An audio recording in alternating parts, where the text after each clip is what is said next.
Olá, pessoal. Bom dia, boa tarde, boa noite, dependendo da hora que você está assistindo esta aula. Sejam bem-vindos a mais uma aula do curso de Mecânica Clássica 1. Meu nome é Caio Macedo e na aula de hoje nós vamos finalizar essa unidade de equações de Lagrange, né, em que a gente discutiu várias coisas em relação a esse novo formalismo que a gente está adotando, que é o formalismo de Lagrange, para descrever a mecânica, que a gente já conhece, já é tão familiar a todos nós, né? Nós já vimos diversas coisas, né? Na aula passada, em particular, a gente viu vários exemplos da aplicação do formalismo, né? E como a gente conseguia encontrar as equações que descreviam a dinâmica de uma certa situação a partir das equações de Lagrange. Na aula de hoje nós vamos finalizar, né? Nós vamos apresentar um pouco sobre como relacionar a lagrangiana com quantidades conservadas. A gente já viu, de certa forma, passando por ali, por aqui, né, quando a lagrangiana não dependia de uma certa coordenada generalizada, a gente viu que sempre dava para escrever uma derivada total do tempo igual a zero, e isso relacionava com uma constante, né, mas a gente vai generalizar isso para analisar outros casos mais específicos, como, por exemplo, encontrar que o momento linear e a energia é conservada. E como a gente pode encontrar isso diretamente da lagrangiana e sobre que circunstâncias essas quantidades seriam conservadas, tá? Além disso, a gente vai ver um pouco sobre partículas carregadas e, se der tempo, a gente vê sobre multiplicadores de Lagrange, que é uma forma de analisar as equações de Euler-Lagrange, ou as equações de Lagrange, como você quiser chamar, levando em conta os vínculos, tá? Ou seja, se eu não quiser utilizar as minhas coordenadas generalizadas, como é que eu posso utilizar minhas coordenadas, digamos, cartesianas, junto com vínculo, para poder descrever uma espécie de formalismo aí de Euler-Lagrange, de Lagrange para mecânica, tá certo? Isso é essa última parte, se der tempo, tá? Então, sem mais delongas, vamos para a nossa aula. Tá, na última aula a gente fez esse problema aqui e eu mostrei para você, fez assim não, só botou, digamos assim, um panorama geral desse problema, que era uma massa presa aqui e ela podia se movimentar livremente nesse anel, tá certo? E aí nesse problema eu mostrei para vocês até uma animação que a gente poderia encontrar qual eram os pontos em que essa massa pode ficar em equilíbrio, ou seja, qual era o valor de θ para que essa massa pode ficar em equilíbrio, e eu mostrei para vocês resolvendo numericamente a equação, como é que esse movimento se dava, tá? No livro, ele tem muito mais coisas além disso, né? Por exemplo, analisar posições para além do estado de equilíbrio, ou seja, o que acontece se eu pego essa massa aqui e faço uma variação pequena na posição de equilíbrio, ou aqui, né? Como eu posso mostrar que isso vai realmente para a equação do oscilador? Convido todos vocês a verem essa parte, mas aqui eu não vou mostrar, tá certo? Tá, e aí aqui a gente chega na parte de conservação de quantidades, tá? Como é que a gente pode encontrar certas combinações que envolvem a minha lagrangiana para resultar numa constante. A gente já falou disso, né, em algumas situações, né? Só vou escrever aqui de novo as equações de Euler-Lagrange, tá? Da maneira como a gente tem escrito usualmente, né, que é pegar a minha coordenada QI aqui e aqui desse lado escrever como sendo a parte que envolve a derivada do tempo, tá? Aqui, a gente já viu diversas vezes, né, que caso essa lagrangiana, por exemplo, não dependa, né, então, digamos, se lagrangiana L não depende de Q1, por exemplo, essa derivada que eu tenho aqui vai ser zero, né? Por quê? Porque aqui é a derivada parcial em relação a Q1. E aí, dessa forma, eu tenho o seguinte, eu tenho que esse camarada aqui, ddt, del L, del Q1, isso vai ser zero. Ou seja, isso aqui, que está dentro do parêntese, no fundo vai me dar uma constante. Tá? Isso apareceu diversas vezes quando a gente estava fazendo as nossas continhas, tá? Mas só para explicitar como a gente considera essa coisa e que nome a gente dá para essa coisa entre parênteses, a gente lança a mão justamente da ideia de força generalizada e de momento generalizado, né? Por quê, né?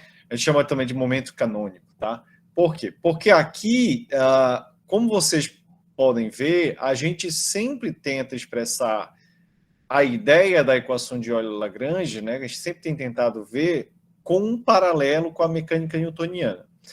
Tanto é que esse camarada aqui a gente chamou de força generalizada, né? Então aqui a gente sabe que esse camarada aqui é a força generalizada. E aí, com isso, a gente pode interpretar esse camarada aqui como sendo a taxa de variação do momento generalizado, né? Então, isso aqui vai ser taxa de variação do momento generalizado. Certo? Então, tendo isso em mente, a gente tem que, sempre que a lagrangiana não depender de uma determinada quantidade, QI, o momento associado àquela quantidade QI vai ser constante. Ou seja, eu posso ter isso aqui, dizer de uma forma explícita, né? Vou colocar aqui esse cara aqui, tá? De novo. Né? Dizendo de uma forma explícita, se lagrangiana não depende de QI, não depende. Estou correndo o risco de ser repetitivo, de QI, nós temos que o momento associado a essa quantidade é constante. Tá certo? A gente já viu que isso corresponde não necessariamente ao momento linear, né? Dependendo da situação, a gente pode ter o momento angular aparecendo aí, tá certo? Mas, no geral, a gente chama isso de momento generalizado, então, portanto, a gente diz que esse momento generalizado vai ser constante. Isso é bastante interessante, bastante útil em várias circunstâncias. Por quê? Porque isso, de certa forma, já elimina uma derivada que a gente possa ter das nossas equações de movimento, porque ao invés de ter uma equação de segunda ordem, isso acaba reduzindo o meu sistema a uma equação de primeira ordem aqui, tá certo? Então, digamos que isso já seria uma primeira integral, né? Ou seja, já é uma equação de segunda ordem que foi reduzida através de um processo de integração, né, para uma equação de primeira ordem, tá? Essa coordenada QI, a gente chama ela de coordenada cíclica. Cíclica. Tá?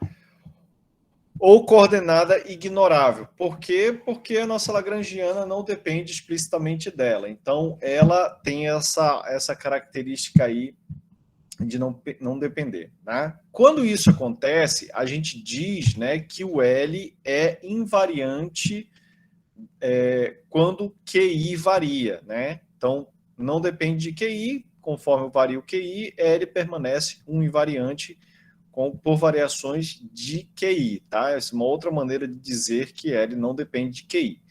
É importante essa linguagem invariante sob, porque isso aparece muito em análise de simetrias mais gerais. Por exemplo, se eu quiser que o L seja constante sob alguma transformação de coordenadas, entendeu?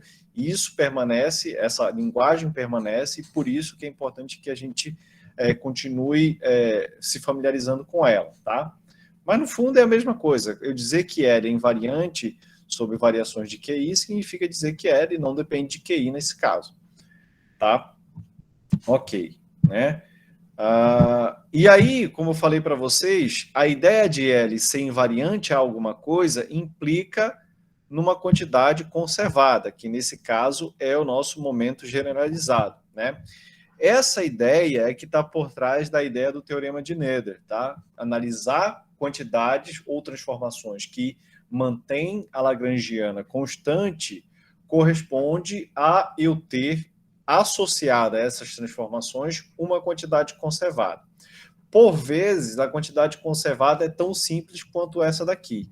É o caso de eu olhar a Lagrangiana, ver que ela não depende de uma determinada variável. Por exemplo, se eu tiver o caso de uma partícula presa em uma força elástica só na direção y, eu tenho que a minha energia cinética vai ser isso, e a minha energia potencial vai ser, ou desculpa, uma partícula, digamos, não energia elástica, mas energia potencial gravitacional, só na direção y, né? Eu tenho que as minhas coordenadas vai ser isso. Obviamente, olhando essa lagrangiana, a gente vê que ela não depende de x explicitamente. Se ela não depende de x, eu consigo enxergar que o momento generalizado na coordenada x vai ser constante. Então, só de olhar essa lagrangiana, eu já sei que eu tenho uma constante aqui que vem justamente dela não depender da minha coordenada x, tá? Então, sempre quando eu olho e bato a cara na lagrangiana, eu já sei o que tem uma conservação delas baseado nessa ideia aqui do momento linear, ou do momento generalizado. Porém, às vezes isso não é tão simples, né? Analisar, por exemplo, uma conservação do momento linear em específico, porque eu falei para vocês que o momento generalizado nem sempre é o momento linear, tá certo? E nesse caso é só uma componente do momento linear que é constante. Analisar a conservação do momento linear para uma lagrangiana geral pode não ser tão simples como só ver que ela não aparece alguma coordenada generalizada. Né? Pode estar embutido dentro de diversas transformações obscuras que podem ter na minha lagrangiana. E eu vou já mostrar para vocês que o momento linear, na verdade, ele é uma quantidade conservada quando a minha lagrangiana é invariante por translações. Né? Ou seja, se eu mudo meu sistema com uma translação e a lagrangiana permanece a mesma, isso implica numa conservação do momento linear em específico, tá certo? Já vai ver como é que isso acontece. Isso por trás está justamente o teorema de Noether, tá? Analisar essas transformações e ver as quantidades conservadas especificamente, tá certo? Então, bora lá. Então, vamos ver primeiro para o momento linear, como é que fica isso, tá? Qual é a ideia? A ideia é, eu tenho a minha lagrangiana, que é energia potencial e energia cinética, e digamos que eu tenho a minha lagrangiana associada a um sistema de partículas, né? Eu tenho uma partícula aqui, tenho outra partícula aqui e tenho outra partícula aqui, tá certo? Tá. E aí, o que eu quero ver? Eu quero ver o que acontece com o meu movimento se eu pego essa posição aqui, R1, R2 e R3, e faço um deslocamento fixo para cada uma delas. Ou seja, eu ando um pouquinho com isso, né, por um epsilon, de tal forma que minha nova posição vai ser R1 mais epsilon, né, faço em todos, de uma maneira igual, tá? Uma translação em todo o meu sistema. R2 mais epsilon, e aqui eu faço a mesma coisa com essa e boto aqui R3 mais epsilon. Tá? O que eu fiz? Transladei o meu sistema. Isso é o equivalente também a mudar o sistema de coordenadas. Tá? Ao invés de pegar um sistema de coordenadas adaptado a esse R1, R2, R3, eu desloco ele em uma certa direção. Tá? E aí eu tenho que analisar o que acontece quando eu desloco ele nessa determinada direção. Se eu tiver outras partículas, né, se eu tiver outras partículas, R4, R5, R6, isso no fundo é equivalente a eu pegar qualquer seja desses meus R-alfa e fazer um R-alfa mais epsilon. Tá? Isso vai ser equivalente a isso. Ou seja, estou analisando uma transformação dessa forma aqui. Quando eu faço isso, eu tenho que ver como as quantidades da minha lagrangiana vão mudar, né? Então, uma das coisas que eu vou assumir aqui é que a energia potencial ela não vai mudar nesse caso, né? Ou se ela mudar, ela pode mudar no máximo adicionar de uma constante. Mas nesse caso, eu vou adotar que ela não muda, tá? Energia potencial. Então, a minha energia potencial, nesse caso, ela vai ser descrita, né? Ela estando descrita nessa posição, mais epsilon, tarará, tarará, tarará, até a enésia partícula, mais epsilon. Isso aqui vai ser igual à minha energia potencial original, tá? Tarará, tarará, tarará, até a RN. Estou botando uma energia potencial que depende de todas as posições das minhas coordenadas, tá bom? Ok. Então, isso aqui, o que isso implica? Isso implica que a variação da energia potencial nesse sistema vai ser zero. Variação, né? Eu posso adotar jogando esse lado para o lado de lá e ver que isso, na verdade, é a variação, tá? As velocidades, elas não mudam, tá? Se as velocidades não mudam, isso significa que a energia cinética também permanece a mesma, tá? E é fácil ver que a velocidade não muda porque o epsilon é uma constante, né? Então, por exemplo, se eu pego esse R alfa mais um epsilon e derivo, né, vou botar esse ponto bem aqui só para ilustrar, vou botar a derivada aqui.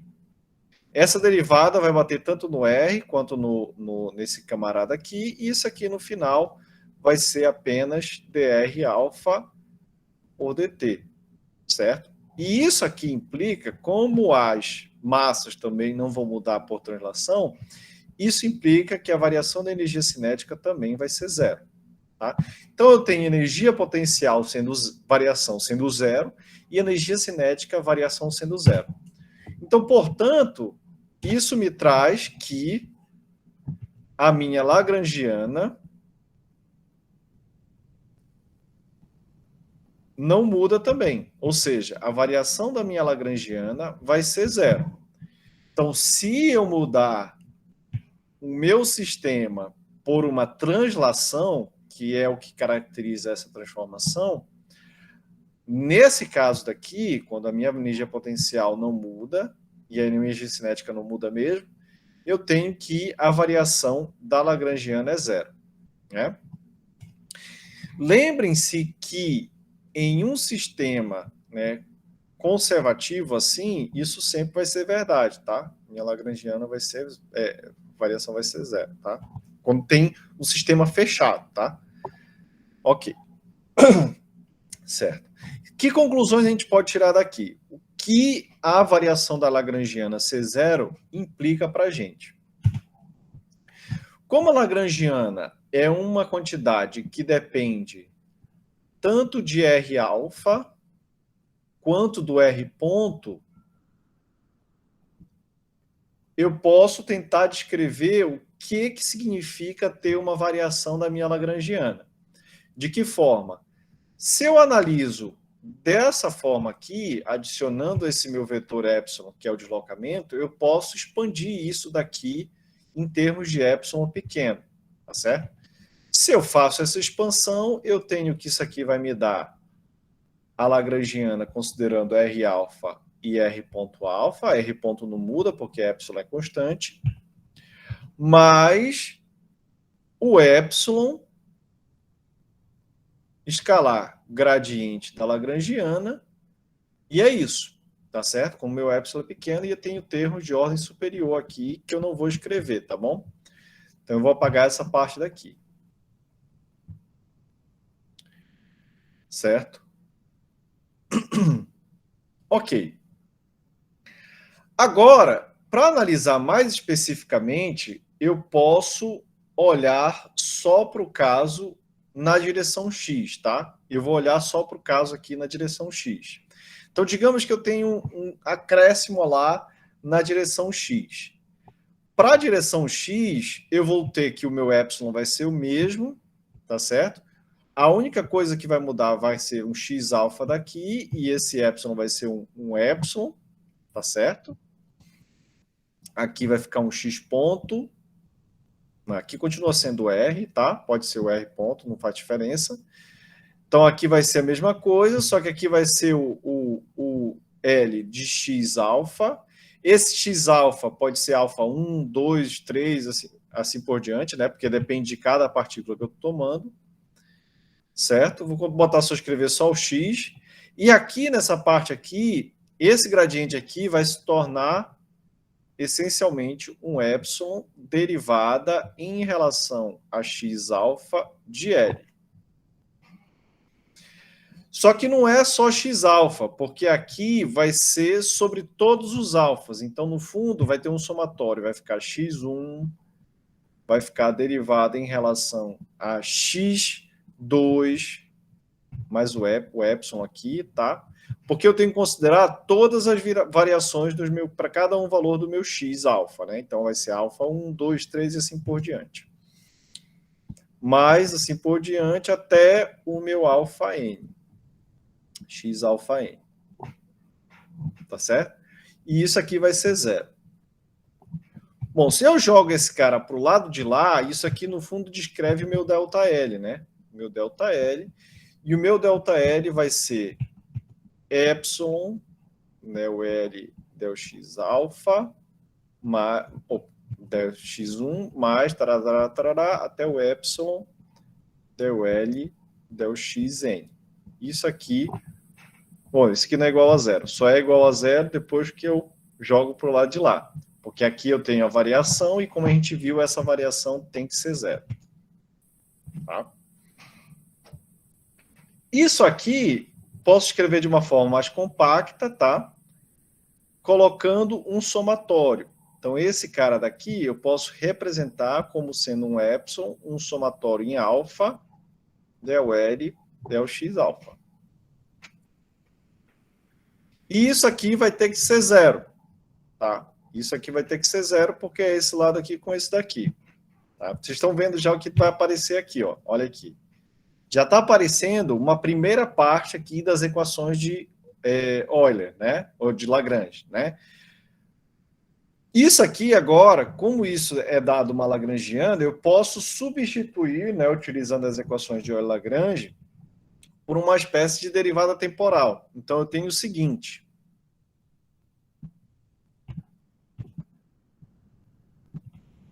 Como nós temos que del L, del x alfa vai ser igual a d dt del L, del x alfa, ponto, eu posso utilizar isso na equação de cima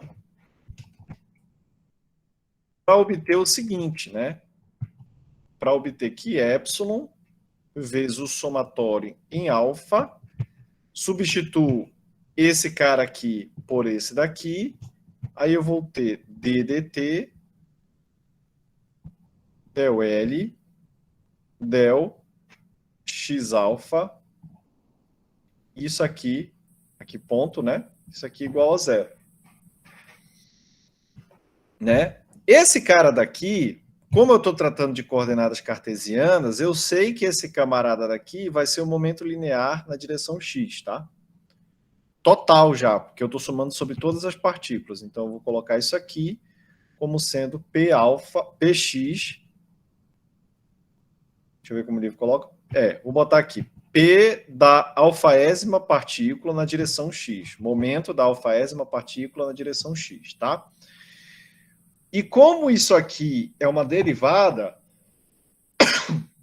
com uma soma, isso eu posso trocar, né? Porque a derivada da soma é a soma das derivadas. Então, eu posso tirar essa derivada e colocar essa soma para cá para dentro. Não faz diferença eu alterar a ordem dessas operações. Então, isso aqui vai ficar uma derivada total de um termo aqui em alfa, uma soma em alfa, que é igual a zero. Isso só pode ser verdade se essa soma aqui desse momento linear na direção x for.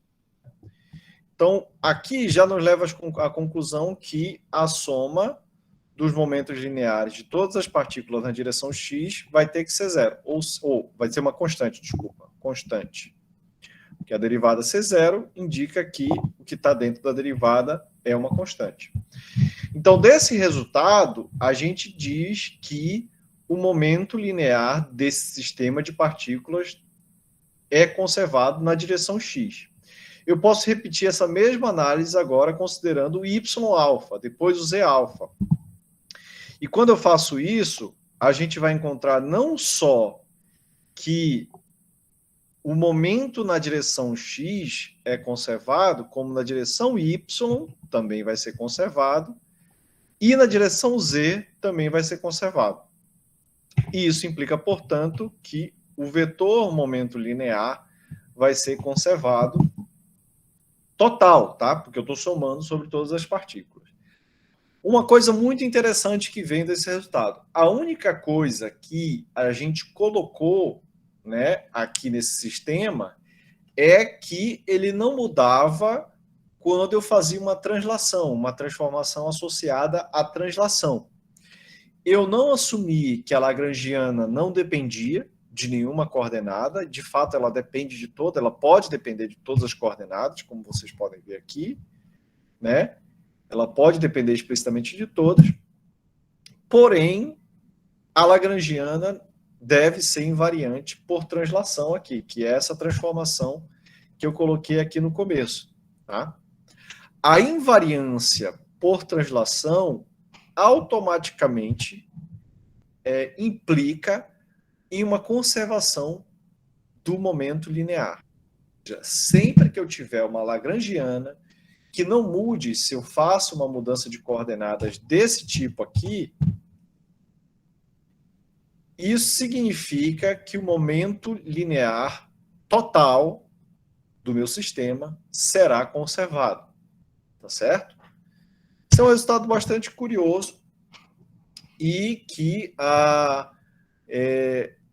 como eu falei para vocês, está relacionado com o teorema de Noether. Tá?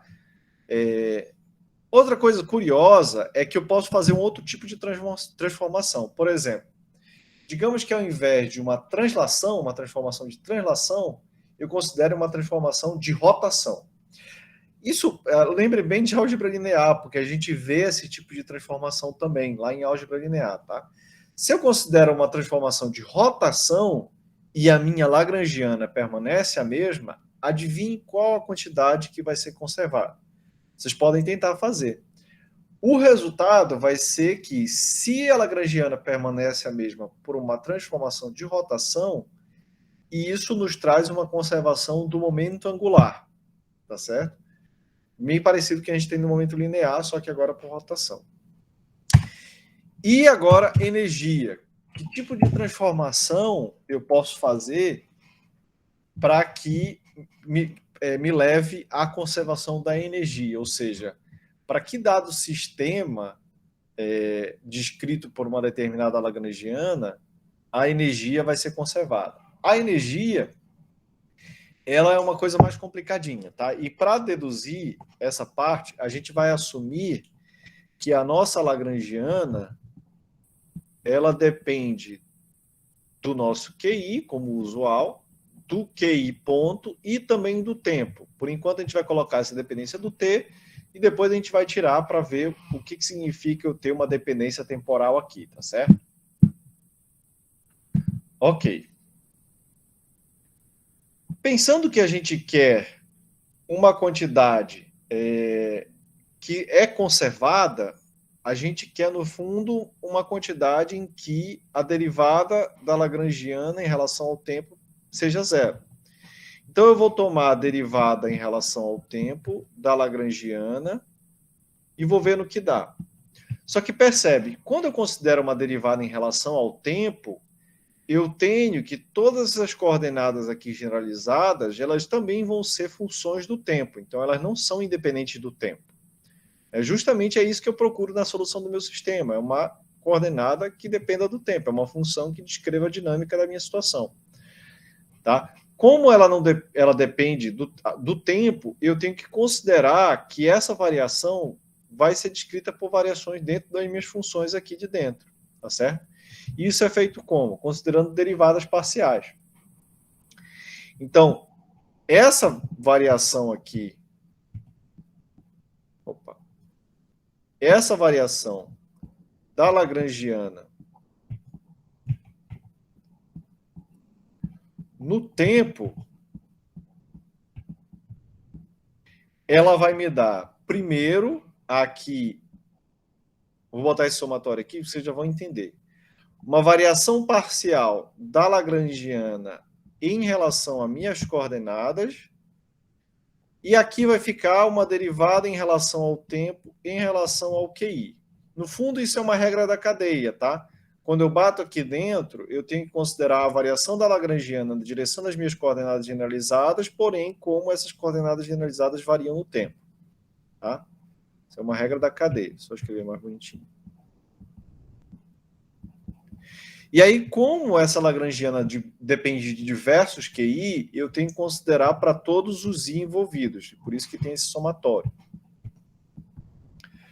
Mas a mesma coisa para esse camarada aqui, tá? Então vai ficar somatório em I, a derivada da Lagrangiana em relação ao QI ponto, e aqui vai ficar a derivada em relação ao tempo do QI ponto, mas aí agora a variação em relação ao tempo. Essa variação em relação ao tempo é simplesmente a derivada parcial em relação ao tempo dessa minha Lagrangiana. Tá?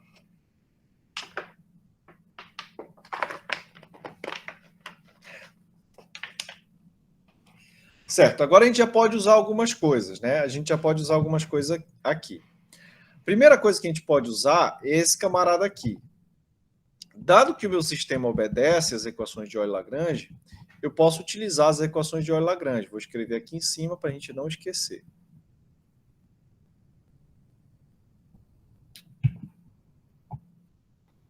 DDT, L, del Q e ponto. Tá certo? Então, a gente pode escrever esse camarada aqui, tá certo? Esse camarada aqui, eu já vou escrever isso aqui como sendo DDT do momento em relação à coordenada I, né? Então, portanto, esse cara aqui vai ser DDT, ou seja, PI ponto. Esse momento aqui não é o momento linear, tá? É o momento generalizado, tá bom? Então, esse cara daqui, ele é PI ponto, tá? Esse cara é PI ponto. Esse cara daqui, ele é o quê? Ele é só o PI mesmo. Esse camarada daqui é o meu PI. Tá certo? E aí eu posso substituir esses caras aqui. E eu vou deixar essa parte daqui solta aqui por enquanto. Colocando o somatório em evidência aqui, eu posso somar, botar o parênteses aqui. E aqui vai ficar o seguinte, vai ficar PI ponto, QI ponto, né? Porque aqui é a derivada de QI, mais PI, QI, dois pontos, certo? Mais a derivada da Lagrangiana em relação ao tempo. Derivada parcial da Lagrangiana em relação ao tempo. Ok. Beleza. Eu posso fazer mais uma coisinha aqui, né? Porque percebam que aqui está quase uma estrutura de uma derivada total, né? Porque eu tenho derivada do primeiro vezes o segundo, mais primeiro vezes a derivada do segundo. Então, isso aqui eu posso escrever como sendo o somatório em relação a I, tá? E aqui vai ficar a derivada total, né? Vou botar aqui, colchete, PI, QI, ponto, mais a derivada parcial de L em relação a T, tá? Só efetuei aqui a regra de Leibniz para escrever isso como uma derivada total, tá certo? Então, só para reescrever tudo junto, eu tenho derivada da Lagrangiana em relação a T é igual a somatória, vou jogar ela para cá para dentro, tá? Derivada total aqui, de novo, de uma somatória de PI, QI ponto, somatória em I aqui, mais a derivada parcial de L aqui. Tá certo?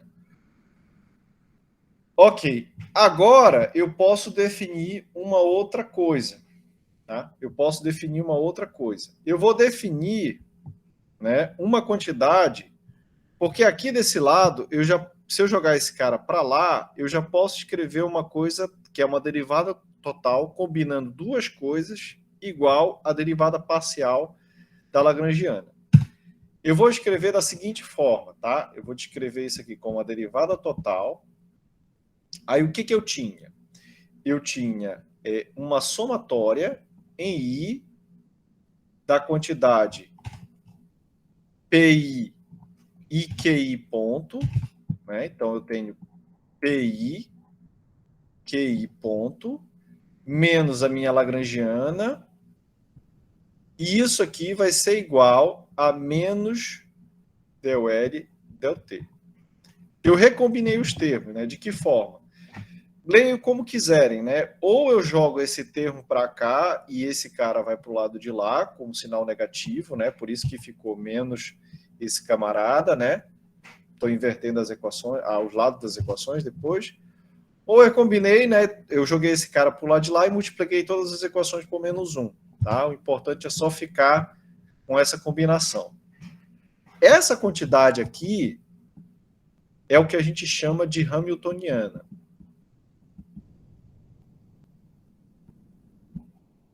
Tá? Essa quantidade é o que a gente chama de hamiltoniana e a gente representa pela letra H, né? Um H caligráfico, né? Vocês podem escrever da maneira que quiserem, né?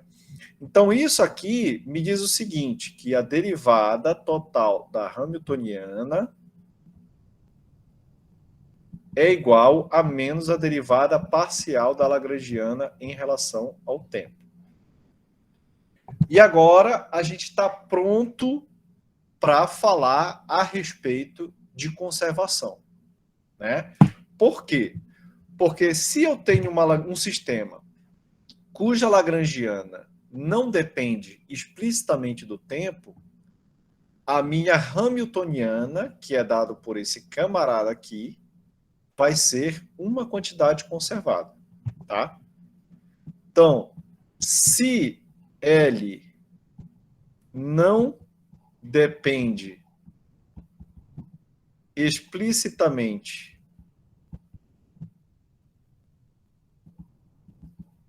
de T,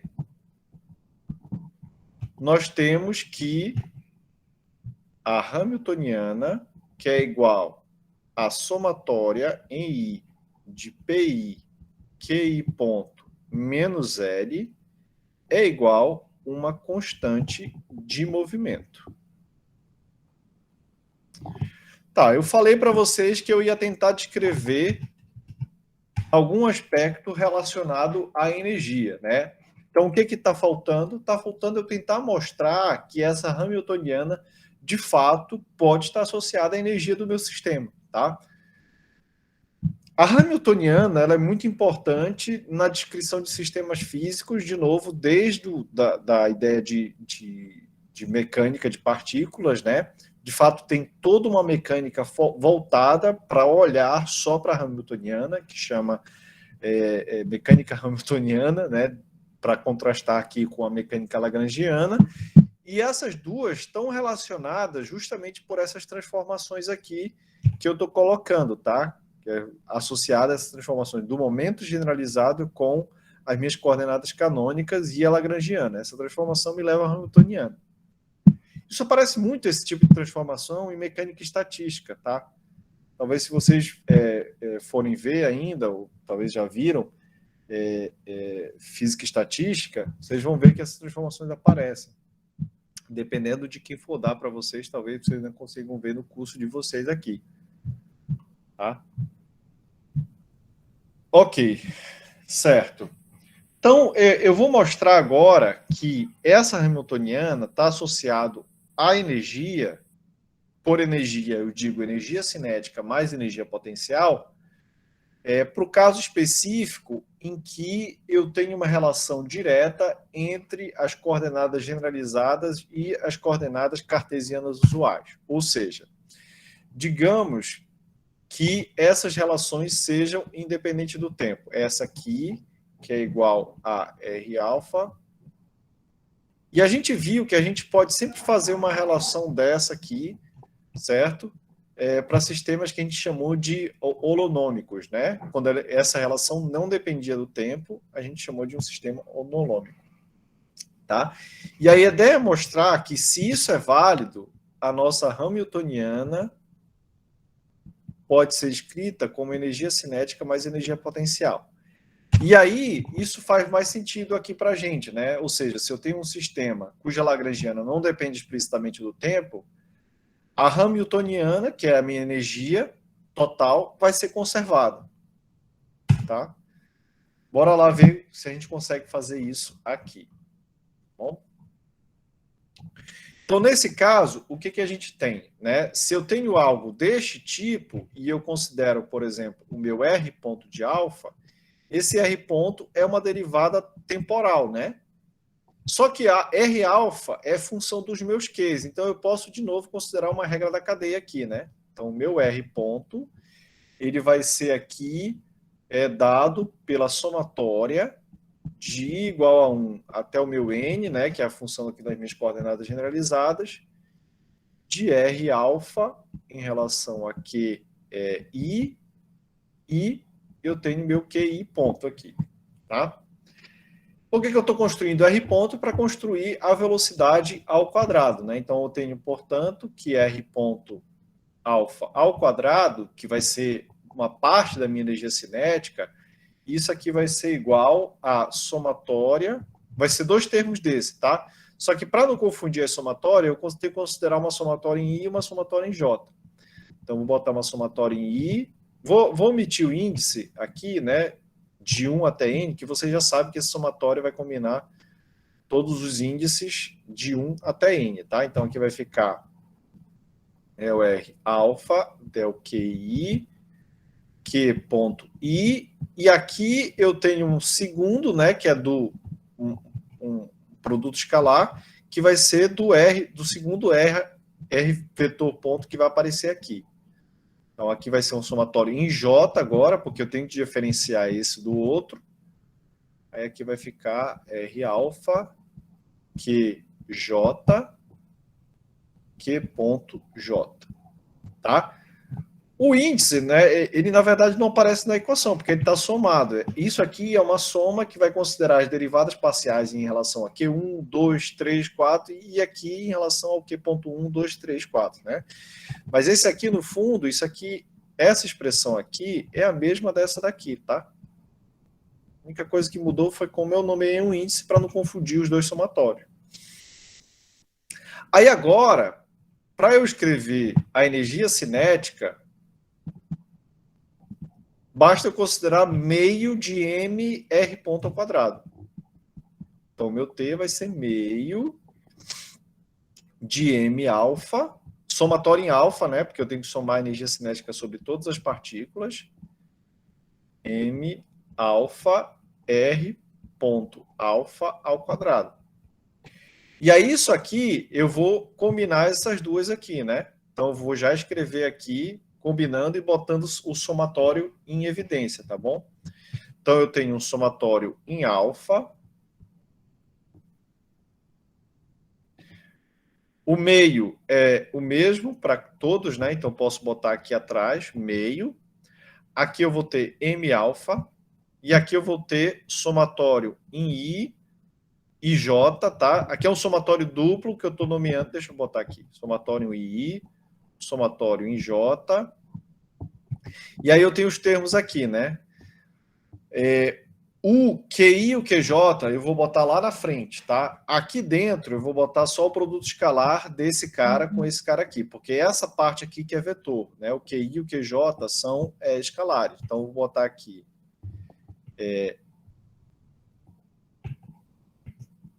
del R alfa, del QI escalar, del R alfa, del QJ. E aqui eu vou ficar QI ponto Q ponto J, né? QJ ponto. Tá. Ok, né? Já tenho os somatórios. Agora, o que me falta é organizar isso de uma maneira que fique tudo interessante, tá? Eu vou fazer o seguinte: como essa massa não depende de J, eu vou jogar esses somatórios para lá para trás, tá? E vou botar esse somatório da massa para cá para frente. Vou apagar aqui, ó. Tá? Para economizar, aqui eu tinha um somatório I e J. Então eu vou colocar aqui somatório I, vírgula J. Esse somatório representa os dois ao mesmo tempo, tá? Então no fundo esse cara aqui são dois somatórios. E aqui eu vou botar o somatório em alfa e M alfa aqui, tá certo? Então, o que eu tenho? Eu tenho um somatório em IJ, uma quantidade aqui que vai depender de alfa, e eu tenho outra quantidade aqui que não depende de alfa, tá? Esse camarada aqui eu vou chamar de A e J, tá? Só para renomear.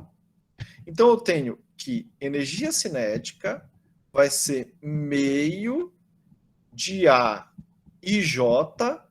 Opa, tem um somatório que eu esqueci. Então, a energia cinética vai ser meio somatório de I e J.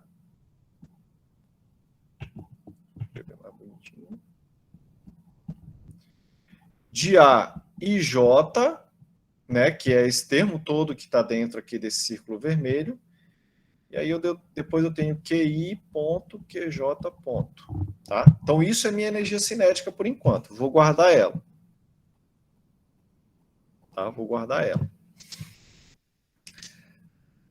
Certo. Então está faltando só a segunda parte. Tá? A segunda parte era analisar agora o meu momento linear. Tá?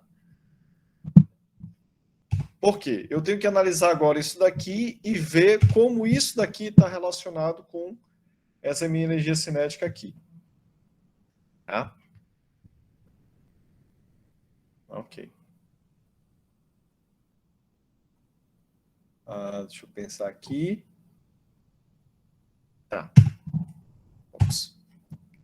Tá. Agora, uma coisa que a gente pode fazer é assumir que a minha energia, a minha lagrangiana, a parte da energia potencial não depende das minhas velocidades generalizadas, que são esses camaradas aqui.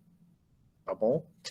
De tal modo que quando eu pegar a minha derivada do momento, a minha derivada da lagrangiana em relação aos Q pontos aqui, que é o momento generalizado, né? Essa derivada só vai bater em cima da minha energia cinética, tá certo? Que sentido? Vou apagar essa parte daqui. Eu vou apagar tudo e vou escrever só a parte da energia cinética, tá? Então, eu tinha aqui o seguinte, eu tinha que a minha energia cinética era meio da soma de I e J, certo? Aí aqui eu tinha A e J, Q ponto I, Q ponto J. Ok. Aí, portanto, se eu quiser calcular quem é o meu momento generalizado PK, certo? Isso vai ser igual à derivada da lagrangiana em relação à minha velocidade generalizada QK ponto. Certo? Como só a energia cinética que depende do Q ponto, né, a energia potencial só depende das posições, eu posso, essa derivada aqui só vai bater em cima da energia cinética. Então aqui vai ficar del Q ponto K T. Né? Aí eu faço a derivada. Esse A, se vocês forem voltar lá atrás, ele não depende explicitamente do Q ponto. Ele só depende do Q, tá certo? Que são as derivadas do R em relação a Q. Então, ele não vai depender aqui dessa derivada. Então, essa derivada só vai bater sobre esse produto aqui. Então, quando eu escrevo isso aqui vai ficar meio, porque o meio é constante, tá certo? A soma eu posso tirar, porque a derivada da soma é a soma das derivadas. Então, eu vou botar a soma aqui, I, J. Vai ficar o A e J, que é constante em relação a que ponto. E aqui eu vou ficar a derivada em relação a que ponto K. I, que ponto J, ponto, aqui. Derivada do produto. Esse cara daqui tem um truquezinho, né? Por quê? Porque o que vai acontecer aqui? Essa derivada, ela vai bater aqui e vai bater aqui, tá certo? Se eu fizer a regra de Leibniz aqui, né? Isso aqui vai ficar da seguinte forma. Derivada do produto, né? Aqui vai ficar derivada de Q ponto I em relação a Q ponto K, Q ponto J, mais derivada, desculpa, Q ponto I derivada em relação a Q ponto K, Q ponto J. Certo? Aí aqui tem uma ondinha que a gente pode fazer. Né? Aqui tem uma ondinha que a gente pode fazer. Por quê? Porque esse termo aqui, dentro do somatório, se eu pegar só esse somatório aqui, esse termo daqui é, no fundo, o mesmo que esse termo daqui. Eles são simétricos, tá certo? Se eu trocar o I pelo J, vai dar a mesma coisa. Tá? E como eles vão dar a mesma coisa, vocês podem analisar, eu posso trocar o I pelo J aqui sem nenhum problema. Eu posso trocar o I pelo J aqui sem nenhum problema. Tá? E quando eu troco o I pelo J, nessa soma, né, aqui no fundo, então, vai ficar duas vezes um desses dois termos que eu vou escolher. Eu vou escolher esse termo aqui primeiro e vou trocar o I pelo J aqui, né? Então, quando eu troco o I pelo J, esse cara aqui vai ficar J e esse cara aqui vai ficar I. Né? Então, esse termo aqui se torna igual a esse. Tá? Se vocês tiverem dúvida, vocês voltem o vídeo depois para ver passo a passo. Tá? Aí tentem pensar bem no passo a passo aí. Qualquer dúvida, vocês mandem um WhatsApp para mim, por favor. E aí, quando eu somar esse cara com esse, isso aqui no fundo vai ficar duas vezes esse daqui. Eu posso somar aqui e esse camarada aqui vai ficar com 2 aqui na frente. Aí esse 2 aqui é constante, né? Posso tirar do somatório, vai cancelar com esse meio. Aí vai ficar só essa parte daqui, tá certo? E aqui tem uma coisa interessante, né? Por quê? Porque essa derivada aqui, ela é zero, a menos que o I seja igual ao meu K. Porque se o I for diferente do K, por exemplo, se I igual a 1 e K igual a 2, eu tenho derivada de Q ponto 1 em relação a Q ponto 2. Isso é zero, entendeu? Então, isso aqui é diferente de zero, a menos que I seja igual ao K. O efeito disso aqui no somatório é filtrar que onde tiver aparecendo I, né, esse cara aqui vai transformar em K. Então, ele filtra o somatório em relação a I. Ele elimina o somatório em relação a I. Porque os termos das somas que eu tinha, todos eles vão se transformar apenas em K. Para que vocês que estejam mais curiosos, isso a gente chama de delta de Kronecker. Não sei se vocês já chegaram a ver em algum curso de vocês. Mas a delta de Kronecker é isso. Esse cara daqui é a delta de Kronecker de K. A delta de Kronecker, ela tem a seguinte propriedade. Ela é igual a 1 para quando I igual a K, e ela é zero para quando I for diferente de K. Tá? Então, essa delta aqui, no fundo, esse termo aqui, ele filtra os meus valores do somatório e coloca onde tiver o I, o meu K. Então, elimina um dos somatórios, né? Porque isso aqui, como eu falei para vocês, é um somatório em duplo, né? Eu tenho um somatório em I e eu tenho um somatório em K, ou em J, desculpa. Então, esse cara aqui filtra só o somatório para I igual a K, com índice I sendo igual a K. Então, elimina esse somatório e onde tiver o I eu coloco K. Então, esse meu PK vai ser esse cara que filtrou, então já utilizei ele, vai ser uma somatório em J, A, e onde tiver o I eu coloco K, certo? J. Isso aqui já usei para eliminar meu somatório, e agora eu tenho Q.J. Então, tem essa parte daqui. Então, meu PK é isso. Está terminando, tá, pessoal? Está terminando aqui já. Ai, cara. Certo. E agora, para relacionar com a Hamiltoniana, eu tenho que saber quem é esse camarada aqui. Tá certo? Quem é esse camarada aqui? Então, eu tenho o seguinte. Eu tenho que a Hamiltoniana, quer dizer, eu tenho que a somatória desse camarada aqui, aí aqui já aparece outra somatória em I, de PI, Q.I, né? Que é esse camarada aqui, vai ser igual a somatória desse cara aqui que está aparecendo, né? Porque o meu PK é isso, né? Se o meu PK é isso, o meu PI vai ser a mesma coisa, só que com I em vez do K. Então, esse aqui vai ficar a somatória em I, somatória em J, A, I, J, Q.I, Q.J. Olha só, quem é esse cara daqui? Esse cara daqui está relacionado com a minha energia cinética. Né? Porque, olha, esse termo daqui é exatamente o mesmo desse termo daqui. Só que a minha energia cinética é metade disso. Então, portanto, esse cara aqui só pode ser igual a 2 vezes a minha energia cinética. Então, isso aqui vai ser 2 vezes a minha energia cinética. Finalmente, a gente já está em condições de analisar o que é fisicamente essa Hamiltoniana quando eu tenho esse sistema aqui, né, em que as minhas coordenadas estão relacionadas com as coordenadas canônicas daquela forma que eu botei no começo.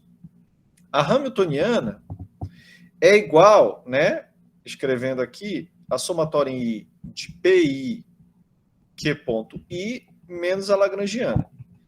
Isso daqui é 2 vezes T, como a gente viu aqui em cima. Isso daqui é T menos U. Então, portanto, a minha Hamiltoniana é 2 vezes T menos T menos U. Aí aqui vai ficar, com o menos entrando aqui, vai ficar 2 vezes T menos T mais U. 2T menos T dá T. Então, esse cara aqui vai ser T. Portanto, no final aqui, eu tenho que a minha Hamiltoniana é energia cinética mais energia potencial. Que é, no fundo, a energia mecânica total do meu sistema. Tá certo? Então, nesse caso, a gente tem que a Hamiltoniana é a energia mecânica total do meu sistema. Então, para recapitular, a minha Hamiltoniana não depende, a minha lagrangiana, desculpa, não depende explicitamente do tempo. O que a gente fez aqui. Quando ela não depende explicitamente do tempo, essa quantidade, que é a Hamiltoniana, vai ser uma constante de movimento. Mas ela parece ser meio estranha. Eu não sei o que diabos é isso. Aí a gente foi cavar. Cavando bastante, que é essa contalhada toda complicada, a gente descobriu que a Hamiltoniana é, na verdade, a energia mecânica do meu sistema. Ou seja, a lagrangiana não depender do tempo significa que a energia mecânica do meu sistema, que é a Hamiltoniana, é conservada. Tá certo? Então, bastante interessante isso aí, né?